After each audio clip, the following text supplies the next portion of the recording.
Hi guys, my name is Rowlands. I'm a nutritional balancing practitioner, and today I'm going to talk about the $1,000,000 question: how to be happy. Now, happiness has been a struggle for me for the majority of my life for a lot of different reasons that I'm going to talk about in this video. A lot of it was obviously to do with health, but another major factor was just to do with how the world ran, what the world was all about, and by me understanding the truth actually made me realise that I'm not insane, and the feelings I had inside were actually real. So overcoming stuff like that, overcoming chronic thinking patterns that I'd got myself into from childhood, from just feeling rubbish and not understanding the truth. So it's been a bit of a dynamic thing, learning how to be happy, and I'm going to discuss it in this video. Happiness is a little bit like nutritional balancing. On one sense, there's a holistic aspect to it, but actually on another sense, there is a decision. So I'm going to speak about both of them things. Obviously, there's quite a few things that you can do to kind of like a jigsaw to make yourself happy, but at the end of the day, once you get that jigsaw in place, then it's a decision. You decide to be happy. Okay, I'm going to be happy, but in a way, you kind of need the foundation in place, if that makes sense. You know, if the foundation's in place, and you got the foundation to be happy, but you decide not to be happy, then that's kind of your fault. So this is what I'm going to speak about in this video. So I'm going to go mainly through Dr. Wilson's article on happiness because it is true from my experience. I'm going to add a few other things in that has helped me personally with happiness as well, but I'm going to go through Dr. Wilson's article and discuss it from my own perspective. If you want to know more, or you want to read Dr. Wilson's article, because I'm not going to read it out to you, I'm going to just discuss my opinion. Just type in Dr. L. Wilson on Google, happiness, and you'll get the article. Alright, so number one, extend love to all people and things around you. Now, this is a weird concept to me. What's that all about? When you understand the truth and you realise that love is a kind of force, it's an energy, it's an attitude, it's this spirit that just kind of permeates the whole of the world, and you realise that God is truth, God is love and truth, then in reality what we're here to do is to extend that love to other people. Now, first you got to understand what love is. Love's a difficult concept. I actually don't think you can put love into words. The Greeks have 6 kind of versions of love, which you might want to look into. I did do a video on what is love based on the 7 energy centers, so that might help you out. Check that out on my YouTube channel. But in reality, you want to be spreading love to people, but first you got to try and cultivate what that means. Spreading love is being joyous, is being kind, is being forgiving, is being understanding, is being compassionate. But sometimes you need tough love. Sometimes it's about telling a friend that you don't agree with what they're doing. Saying to a family member, stop doing that. So there's a yin and yang aspect to love. So that's what it's all about, really. It's about expressing the meaning of true love to people, but sometimes it takes time for you to understand what that actually means, so you need to do some research, some experiences, check out my videos, check out Dr. Wilson's articles, etc, etc. Alright, secondly is let your cells and your souls sing happy songs at night, all day and night. Basically what this means is that happiness is kind of built into the body, and you need to nourish the body as much as possible. The nutritional balancing program allows the body to fix itself from a cellular level. If your cells are not in balance, if your cells do not have the right composition for a cell, then it's going to be sending signals to your body and your mind and your emotions that something's not right. On an esoteric level, when you're talking about souls, which is probably difficult to grasp for some people. I understand. I didn't understand any of this stuff, but it tends to be a real thing. There's hundreds, thousands of small souls in our body, and basically they're affected by nutrition and health and energy as well. So when they've got the right composition inside the cells, they're basically sending out signals to the whole body. Again, difficult concept for people to understand. Kind of goes on to the second concept, so maybe I can explain it a little bit more, which is live as though you're a soul. Now, as much as you'd like to dismiss this, it is part of every religion, as far as I know, that there is a soul. A soul is a unit of consciousness. It's if you want to think about the divine, the creator, one, God, truth, love, whatever you want to call it, it's a little bit like the sea, and souls are like the waves on a sea. So they're not separate, but they're kind of separate at the same time. There's kind of this dualistic aspect to it. And there's just massive, massive, massive amounts of evidence that we have a soul, and the soul kind of lives on. And in many, many ways, it has multiple lives, etc., etc. But what it means is to live as though you're a soul is that the soul wants to learn and be good. The soul doesn't judge. It's kind of this, it's a little bit like how love is. It's kind of this unwavering force that just drives through things. Whereas the human body, the brain, the mind, the flesh, it has needs, it has an ego, it wants to do this, it loves pleasures, worldly pleasures, drinking, alcohol, getting into unwholesome relationships. And these are kind of built as when you're younger. So this kind of ego structure gets built when you're young, and that's not the real self. The real self is this soul within. So when we speak about things like listen to the small voice within, which I did a video on, if you want to check that out, it's about often letting go of things, letting go of thoughts, letting go of ideas, letting go of different ideas you had about truth.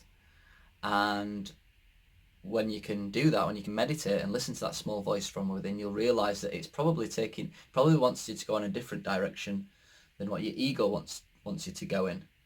So, when you hear about, oh, my gut instinct told me this, or I knew I should have done that, that's 99% of the time, that's the soul speaking. So try and live as though you're a soul, which is much safer, much happier.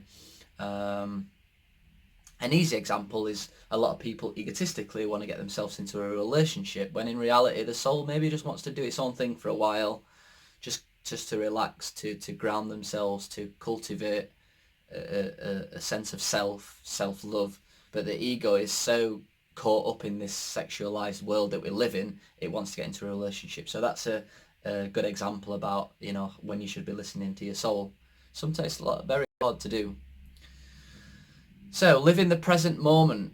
So at the end of the day, you hear about this a lot, don't you? You've got to live in the present, be in the present, be in the present.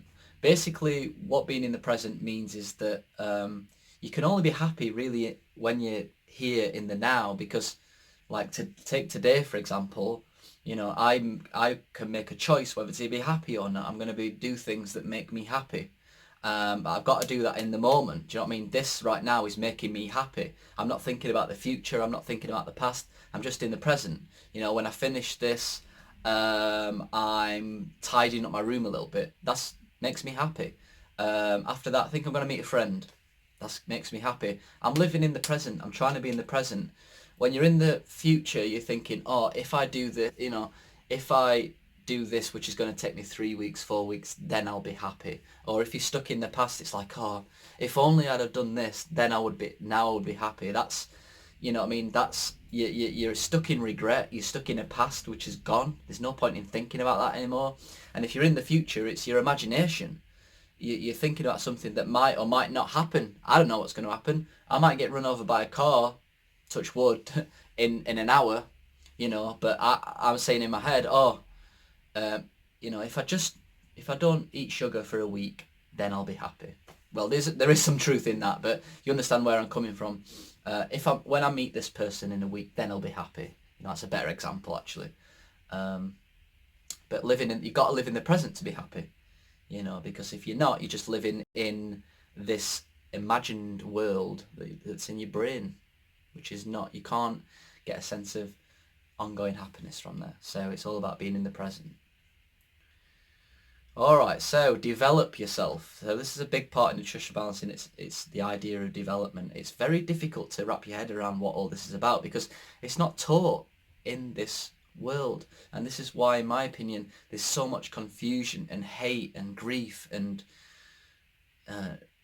disparities between kind of religions even and people and relationships, because there's this aspect to a human being that's different to animals, and we have this ability, like it says in the Bible, God made humans in his image, and I believe that to be the truth. And what we mean by that is that there is an aspect to a human being that is really powerful. The best way to look at it is look at Jesus Christ, for example, who was a very integral, highly developed, perfect human being, and we have an ability to be like that.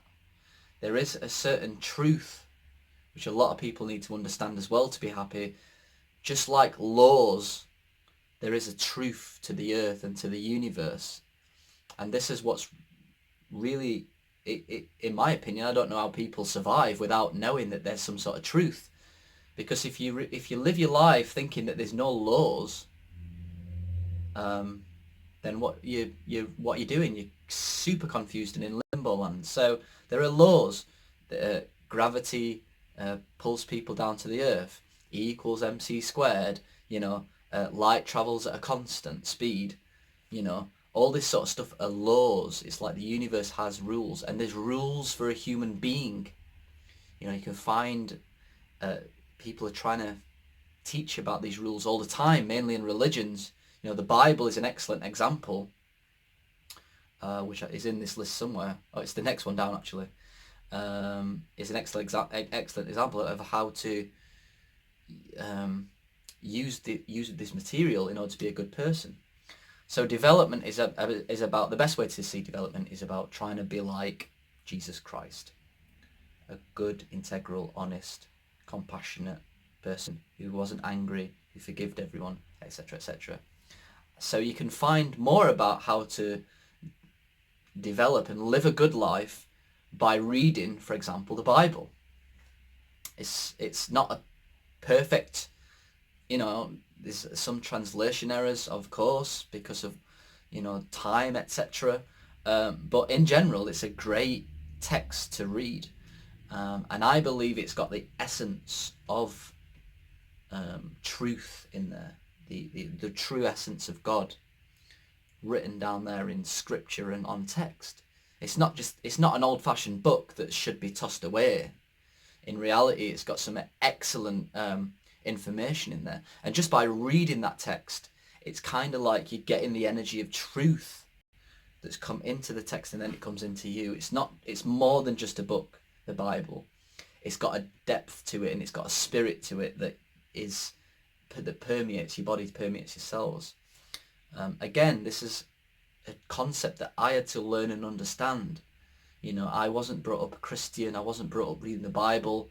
I read the Bible a little bit in the past. I was like, what is this? It's a load of rubbish. But as I've come to grow and learn, I've realised that there is something as an absolute truth. And there is guidelines to be a good human being, which is great. I think, thank God, there's guidelines on how to be happy and healthy and good. If there wasn't, well, a lot of people think there isn't, and that's why you get all of this confusion, in my opinion, throughout the world. So that's the next one, is read the Bible. All right. Do something fun and productive with your life. Fun doesn't mean going out drinking. Fun doesn't mean staying up till 12 o'clock at night. Fun doesn't mean eating junk and candy. Just like there's an absolute truth. There's an absolute truth to like true joy and true fun. A lot of people these days just live to earn money to retire. They don't really live in the present and enjoy the work. I really love what I do. It's took me a while to figure out, how that works for me. So I love making YouTube videos, it just brings me joy. I figured out what brings me joy. I like, I do like designing. I design websites for people. I do like that. It's enjoyable. I've learned over time that I do prefer working with eco-driven, conscious businesses and people, and that's something I've had to cultivate over time. But I never think about retirement or anything like that, because I want to be happy now and do productive and fun things now. Going out on walks is a good productive thing to do. It is a little bit complex all this, what is something fun and productive to do with your life, because there's so many unhealthy things out there. Sitting in front of a computer all day splitting out EMFs is not a good idea. I'm a web designer, so I use a projector. I used to love working in the garden centre. That's probably a healthy, fun, productive thing to do. However, there was a lot of times when we was using toxic substances, for growing plants and pesticides and all that sort of stuff. That's not good. That's unhealthy. So do something fun and productive with your life, but do it from a wisdom perspective. And you've got to learn about this stuff. This is why Nutritional Balancing, Dr. Wilson's website, our YouTube channel, etc., will make you more wise and understand what you can do that's fun and productive, but doesn't take away from your health in general. So that's quite an important one. All right, next one down. Smile. It doesn't cost anything. This is what I mean by happiness becomes a decision after a while. What I found is that I was unhappy. I was so ill that I was constantly like, oh, I need to get better. I need to get better. I need to get better. And there's some weight in that. I mean, we spoke about in the beginning of this video that if your cells are happy, if your souls are happy, then it's going to send out happy signals. Of course it is.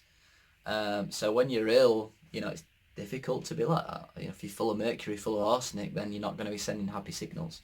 But kind of once you've got there, once you've cultivated yourself, once you've got that, sense of, once your cells are quite vibrant, then it becomes a decision. I used to be so stuck in the way that I used to think, oh, I'll be okay if if I sort out my visual snow, if I sort out my adrenal glands, if I sort out my liver. And then kind of come a day where I was like, do you know what? I'm pretty normal, but I'm still, what's going off? And I realised that I needed to start making the decision to be happy. You know what I mean? And same with a smile. Smile doesn't cost anything. Go into the shops and smile at people. But again, you got to make sure your cells are happy first for you to have that, that vibrant energy to give someone a smile, because sometimes it's just not there. All right, so in general, material things do not bring happiness. This is probably one of the major problems we've got in our culture today is build a career, buy a big house, buy a big car, get more money. It doesn't make you happy, material things. It doesn't mean you should scrap all materialism. That's not a wise idea as well. You need some material things, to help with life, of course. But I have a flat, for example. I personally think it's a really beautiful flat. It does make me happy. I don't worry about it being too big. That will make me unhappy. I got to spend more time cleaning it. You know what I mean? I'm not going to use all the rooms. So that wouldn't make me happy. People think that it would make them happy, a bigger house, but it doesn't. I have a car. I have a Vauxhall Corsa, cheap car. It cost me £800. It's a common car, so they can fix it easily at the garages, and it gets me from A to B. It makes me happy, that little car, because I can get around and about. I can go and meet my friends. I can go into Sheffield. I can go and pick up my groceries. That's a good thing, in my opinion. I don't worry about expensive cars that is going to drive me insane when they break down because they're so expensive. They're guzzling up gas. That doesn't bring you happiness. In general, more material things make you unhappy. One, because you've got more stuff to take care of and look after, and two, because material things only bring you like a fleeting sense of happiness. It's only fleeting. You need to find this consistent level of happiness. So in general, material things do not bring happiness, but it doesn't mean you should be, completely without. Some people are like totally minimalist, don't have anything. In my opinion, I don't think that's necessarily good. I think you've got to have a balance in everything, a balance in everything. That's a good key word in happiness, is to find balance. That's why it's called nutritional balancing. So you got to find that even ground with materialism. Do you know what I mean? All right, so gratitude is the attitude. Try to be grateful. Now, I've found over time that life experiences just automatically made me more grateful. One of the biggest problems we have these days is that we strive for perfectionism all the time. And I did, if I do this, I'll be, I've got to get this perfect and I'll be fine. And what you realise is that life it just isn't perfect. There's no such thing as perfectionism anyway, because perfectionism lies in everyone's mind. My idea of perfect is different to someone else's idea of perfect. So you've got to kind of come, again, it's this balance where you realise that, do you know what? I'm in a good position. I've got a house. I'm grateful for that. Man, imagine if I didn't have an house on the streets. Terrible. Man, I'm financially stable. I'm not rich. Wow, I'm grateful that I'm financially stable. You know what it's like to not have money. That is stressful. It is really, really stressful to not have money. Wow, I've got good organic food in my fridge. Yeah, I don't buy luxurious food and I don't have a chef cooking me food. No problem. I'm grateful. I have, that's good. I'm grateful for that. Do you know what I mean? I'm grateful for my family that are still alive. Wow, thank God for that. Yeah, I'm not sipping champagne from in Ibiza but maybe why would that make, some people think like, well, that's not going to make me happy. Why should I be grateful about that? I'm away from my friends. I'm away from my family. I've got this morbidity about me. Maybe something drastic might happen tomorrow, and all I'm worried about is earning more money or getting a bigger car, without appreciating what I've got right now. It doesn't mean that you shouldn't aspire to be better. That's great. That's healthy. There's a desire to improve, but you got to realise how to improve. No point thinking to yourself, oh, I'll be better when I can drink 10 more beers than what I usually can on a Friday night. A desire to improve is a desire to know more truth. That's what desire should be seeking for, But in general, try to be content with what you've got, or just try to be grateful. And it's generally a good way of going about things. I'm much more grateful than what I used to be, because I've put in the effort to make my life more balanced in reality. I've been earning a lot of money. I got to a point where I was earning a lot of money. I got to a point where I didn't have a house. I was at a point where I didn't have a job. So I've been at these other ends of the spectrum, and I found this balance in the middle, and it makes you realise, wow, I'm actually grateful for where I am, because that's how you should be. So Dr. Wilson's next one, life is short. There's a few things here. So life is short, so make the most of it. These next point are all about the fact that life is short. If you're a soul, souls don't get an opportunity to get into a human body every time. Wow, take this opportunity while you can to do everything you can with this opportunity with flesh and a body. You might, I'm not saying it's a bad thing, but you might, in your next life, you might be a fly or a blade of grass. I'm not saying that's bad, but man, surely the human body is powerful. And we're in a position now where the earth is struggling. People on earth are struggling. So help your fellow brothers and sisters. So life is short. It doesn't mean run around ragged and burn yourself out. Just realise that life's short. God and Jesus and all these other souls, they're under control. They've got things under control in general. So you don't have to run around doing things all the time, but just be wise and balanced about the truth, about the bigger picture. Life's short, so let's not waste it. Be productive, but don't be productive in a way that's just going to burn yourself out. That's a ridiculous way of thinking. So life is short. Stop whining and enjoy it. Make a decision. You know, life is short. Hope for the best, not the worst. You know, what do you want to do? Do you want to hope for the worst or hope for the best? It's your decision.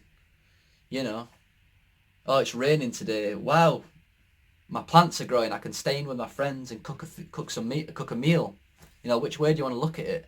Oh, look how dreary it is outside. Oh, wow, let's stay inside and watch a film with friends. You know, it's two sides to each story. You know, life is short, so have some fun. But make sure the fun is good. Make sure the fun is in line with truth. Life is short, so stop crying. You know, people just... It's okay to be depressed sometimes and to cry and to be down and out. You know, it's normal. But some people make a habit of it. You know, just pessimistic all the time, constantly. You know, as if that's going to somehow start up a happiness system at some point in the future. It's not going to happen. Make a decision to stop crying. Try to stop being depressed. I understand it's difficult if you're in a hard situation, but, you know, understand that don't make it chronic. So no one is perfect, not even you. Spoke about perfectionism a little bit. Everyone's different. You know, if everyone was the same as Lewis Rowlands, it'd be boring. You know, Dr. Wilson, you know, where's the fun in that? You know. It's interesting comparing to each other because on one level we're all the same. We're all a soul. We're all brothers and sisters. On another level we're completely different. But it's about finding that balance. I think society these days like put individualism on a pedestal so much that it alienates people. It's like everyone needs to be an individual, like, you know. But that actually separates people a little bit. It's like everyone's got to be their own quirky selves. There is an element to that somewhere where it's, you know, be yourself, but on another level it's understand that we're all linked together as one, as souls, as brothers and sisters. So again, it's finding that balance. You know, happiness is about finding balance. You know, with hair and mineral analysis, we try and find the balance. When the balance is there, the human body is happy. You know, slow oxidation, fast oxidation. A lot of people in slow oxidation think that they want to be in fast. Trust me, you don't really want to be in fast oxidation. It's not a nice thing. Slow oxidation, extreme slow is sluggish, down, tired, don't want to do anything. Extreme fast is anxious, paranoid, irritable, can't sleep. You know, so you don't want to be really slow. You don't want to be really fast. You want to be, you know, in the middle. In general. So the next one, wear the world like a loose coat. This means don't get too caught up in the physical realm. Again, this is a little bit esoteric, but basically what it means is that we're a soul, we're a spirit deep down. What's the quote in the Bible? Be in the world, but not of the world, if that makes sense. So it means, you know, be part of society and understand that you're in this physical realm, but at the same time, don't take it too seriously. You know, because when you take it too seriously, you believe in the hologram that we're in. You know, we're in a simulation. We're in a testing ground. We're here to learn about love and to learn about how to love each other and grow and develop and, you know, experience different things. But at the end of the day, once we leave the body, I believe that we go somewhere else. So if that's the truth, which I genuinely believe it is the truth, we'll do more research into that, especially look into near-death experiences. They're fascinating. And the Bible, the Bhagavad Gita, all these ancient texts, etc. So if you believe that to be the truth, then it means that don't take things too seriously. It doesn't mean don't, you know, obviously take things seriously. I mean, this is important. This is the training lesson. This is the training grounds. You know, take it serious. It's a little bit like being in the army, you know, but they know that, you know, they're there for a little bit and then they're going to come out again. So your attitude is your altitude. You know, it's about making a decision about what attitude you're going to bring to the table. Are you going to have an attitude, a low vibrational attitude that's not based on the truth, or you're going to have a high vibrational integral attitude that is based on wisdom and knowledge, you know, which you can find in things like the Bible, Jesus Christ, or just in your soul, just common sense, logic, You know, I wasn't into Christianity and the Bible for many years, but I had some common sense and logic to realize that that's not a good thing to do. So you should trust that compass, that inner compass. You know, trust the heart if that's what you want to see it as. Whatever. That's what this teaching's all about. Learn self-acceptance and self-love at all times, no matter what is going on, no matter how you feel. This is this difficult one to achieve. Self-love, self-acceptance is something that you kind of grow into. You kind of, as you get older, you get more mature. You understand the world more. You understand that you should be comparing yourself to other people.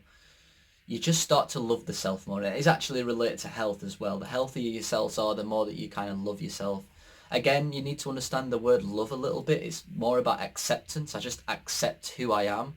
I'm in this world. I'm here to learn. I'm here to love each other. I'm here to look after myself. I'm here to be of service.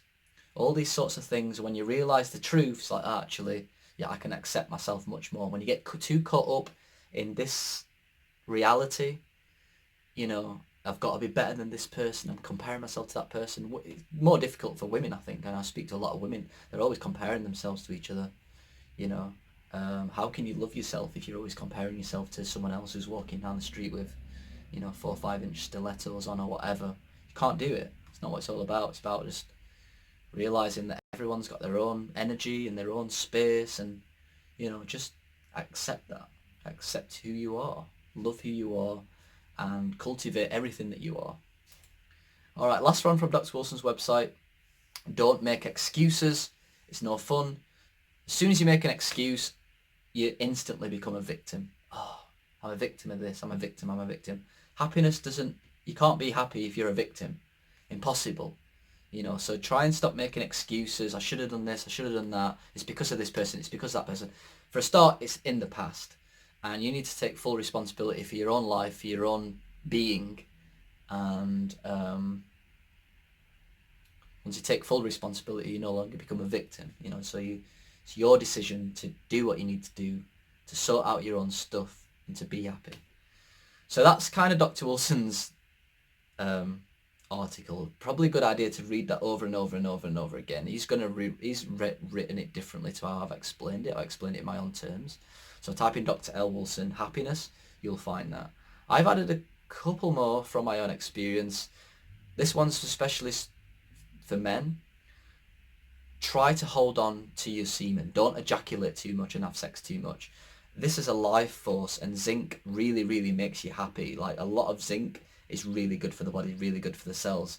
And if you're ejaculating a lot, you're losing that energy, you're losing that life force, and you can't be happy. You really struggle to be happy. Trust me, I've been there. So try and keep hold of it as much as possible, and what you'll find is you'll use that energy to build up the body, to build up the mind, and that makes you much more happier. Second thing I've put is relationships. Down, if you're feeling depressed, if you're feeling lonely, if you're feeling like a victim, you know, just because society tells you that you should be in a relationship, try not to do that, because 9 times out of 10, it'll probably end up where you're more unhappy, because you've not understood and cultivated who you are as a person. That takes time. Sometimes you need experiences of heartbreak and being hurt, etc., to realise this. It certainly happened to me, so I'm just telling you from my own experience. But in general, try to cultivate yourself through nutritional balancing, through these videos, through this particular video, etc., etc. So you don't need other people. If you're coming into a relationship, you're doing it in order to lift each other up as a power couple, you know. But try and just take a bit of time to work on yourself, to heal yourself, to learn about the truth, to get in touch with love, God, the universe, creator, one, whatever.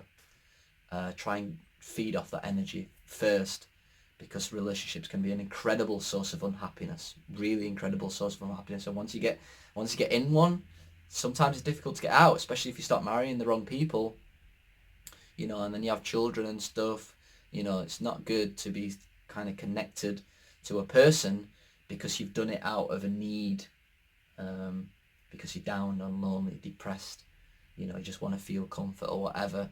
I know it's difficult. I've been there, still going through that process to a certain degree, but I can tell you now that It's a much better way of thinking when you try to cultivate a healthy relationship based on bringing each other up and to heal each other. And last one is friends. Friends can be an extremely high source of happiness or unhappiness. You know who your friends are because they've got your best interests at heart. They will tell you when you're overdoing it on the sugar, on when you shouldn't be drinking, when you going through a difficult time. They're there. They're a shoulder to cry on. You're there for them. Anyone that's kind of peer pressuring you into doing certain things, promoting toxic lifestyles, promoting toxic ways of thinking, promoting degradation or anything like that is a massive source of unhappiness. So finding your tribe for me was a real sense of happiness. We're social creatures at the end of the day. Again, we're souls that are all connected on one level. God wants us to come together and love each other as brothers and sisters. So it is important to find your tribe because they're resonating on your level. It doesn't mean, you know, you shouldn't love everyone around you. That's the main aim, to try and love everyone equally, to try and give the energy, the attitude of love to everyone. But if you can try and find the vibrational people that are vibrating at a similar level to you, there's a great source of happiness within that. Alright guys, so that's it for this video. I know there's a lot in there, but you'll realise that over time that happiness is, one, about creating a holistic approach to happiness, but on one level it is also about making a decision as well. So once you've got the foundation for happiness, the physical foundation, the mental understanding of truth, emotional balance, then it's up to you to make a decision. If you don't make a decision, then how are you going to be happy? Alright guys, thanks for watching. If you'd like to start a nutritional balancing program, please send me an email, Lewis, Lewis, @deephealingspace.com. Until next time, thanks for watching. Please subscribe. Please send this to anyone you feel like it would be helpful to. And see you next time. Bye.